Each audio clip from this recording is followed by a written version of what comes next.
Perkenalkan, nama saya Tapin Taro Agariang Haan, mahasiswa Universitas Nusa Cendana Kupang, Fakultas Ilmu Sosial dan Ilmu Politik. Program studi saya adalah Sosiologi. Di sini saya akan membahas mata kuliah saya yaitu anti korupsi, dan pembahasan ini bertema yaitu peluang korupsi di desa maupun kabupaten. Langsung saja kita membahas makalah yang saya sediakan dalam slide tersebut. Langsung saja, dalam rangka penanganan COVID-19 ini, pemerintah mengalokasikan dan membelanjakan anggaran tersebut. Dialokasikan ke berbagai sektor. Pertama, di bidang kesehatan, meliputi perlindungan tenaga kesehatan, pembelian alat kesehatan, perbaikan fasilitas kesehatan, dan insentif dokter.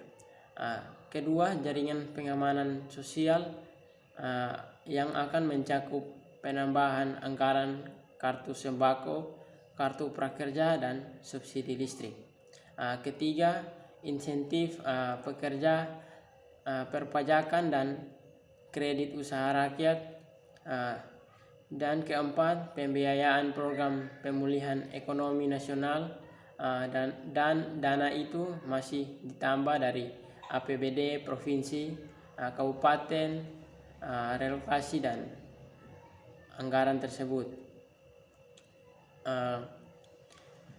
Pengalokasian dana pembelanjaan ini merupakan tindak lanjut dari peraturan pemerintah pengganti undang-undang atau Perpu nomor 1 tahun 2020 tentang kebijakan keuangan negara dan stabilitas sistem keuangan untuk penanganan COVID-19 atau pandemi COVID-19, atau dana dalam rangka menghadapi ancaman yang membahayakan perekonomian nasional dan stabilitas sistem keuangan. DPR telah membahas Perpu ini tanpa partisipasi para pihak, elemen-elemen masyarakat yang optimal. Penguncuran dan dana pandemi yang sangat besar dalam situasi serba darurat dikhawatirkan akan menimbulkan peluang besar terjadinya penyimpangan dan korupsi, termasuk penumpang gelap, yaitu pengusaha yang ikut memanfaatkan situasi dalam keadaan pandemi ini. Potensi penyalahgunaan dan korupsi dana penanganan wabah COVID-19 ini sangat tinggi. Itu bisa terjadi pada dana jaringan pengamanan sosial. Sejak tahap pendataan, penyaluran kepada penerima bantuan merupakan salah satu cara untuk bisa belanja pengadaan barang dan jasa untuk pembelian alat kesehatan atau perbaikan fasilitas kesehatan. Potensi penyalahgunaan dan korupsi dana penanganan wabah COVID-19 ini sangat tinggi. Itu bisa terjadi pada dana jaringan pengamanan sosial sejak tahap pendataan, penyaluran kepada penerima bantuan, maupun di bidang kesehatan berupa belanja pengadaan barang dan jasa untuk pembelian alat kesehatan atau perbaikan fasilitas kesehatan. Dana desa yang sedemikian besar tentu saja butuh pengawasan yang ketat dari masyarakat desa agar tepat sasaran, apalagi ditambah dengan kondisi pandemi seperti sekarang ini. Keberhasilan pengelolaan dana desa amat ditentukan oleh bagaimana desa melakukan penguatan komunitas desa dan kelembagaan demokrasi di desa terlebih dahulu. Dalam hal ini, masyarakat desa hendaknya tidak lagi semata-mata mengandaikan peran lembaga tertentu seperti BPD, tetapi pada pengembangan partisipasi masyarakat secara menyeluruh dan pengawasan kolektif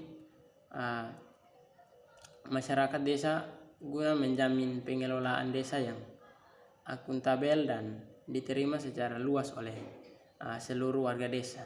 Intinya adalah bagaimana melawan fenomena korupsi kepala desa dengan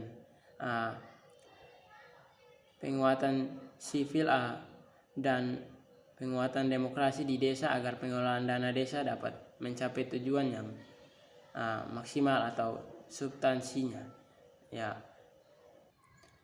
Dan pada saat ini pemerintah telah memberi bantuan dana desa kepada setiap desa maupun kabupaten.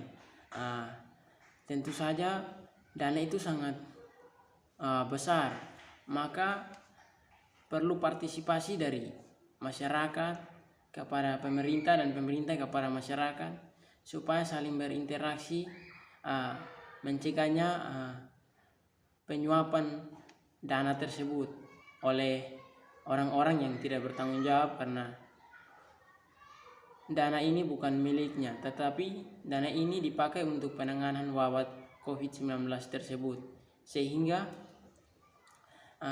dianjurkan untuk masyarakat dan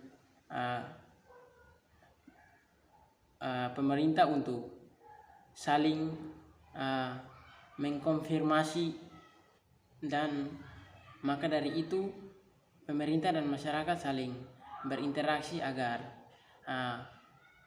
dana yang dibagi oleh pemerintah pusat kepada dana desa supaya dipakai untuk pandemi COVID ini bisa dipakai dengan sebaik mungkin.